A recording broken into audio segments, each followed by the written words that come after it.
In the second part, let us understand how to measure T1 and T2. T1 is the time period when we suspend Cater's pendulum across K1 knife edge, and T2 is the time period when we suspend Cater's pendulum across K2 knife edge.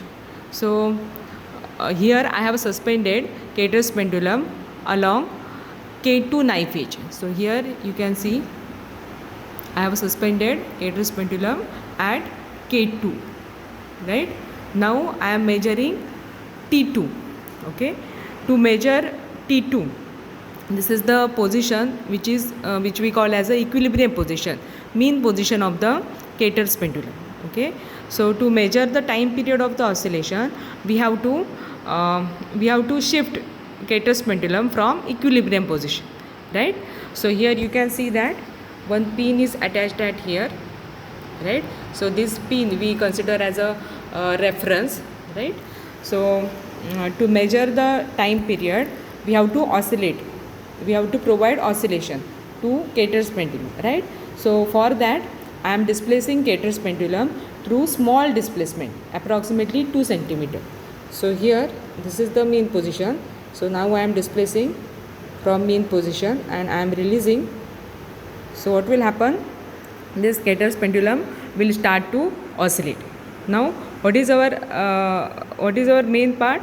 Our main part is to measure time period. Now we have to measure time period T2. Okay, to measure the time period, we have to view this scene clearly. For that, one arrangement we have to do, that is telescope arrangement. Okay, so this is the telescope. With the help of this telescope, you can measure the time period. Measure means you can view the this scene clearly, and with the help of this, that means we need a stopwatch. So you can see at here, vertical cross wire is there, horizontal cross wire is there, and you can see that this pin is vibrating.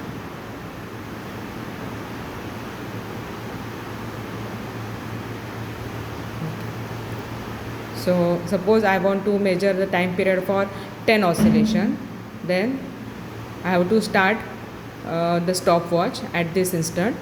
Then we have to count for 10 oscillation. 1, 2, 3, 4, 5, 6, 7, 8, 9, 10. Okay, now at when I call 10, I have to stop my stopwatch and I have to note down the time period which is present at stopwatch. So this is nothing but T2, right? Then how to find out T1?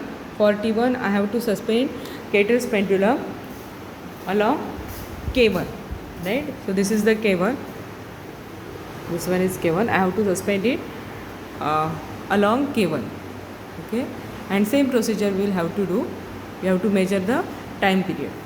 Okay, so in this way we can determine T1 and T2.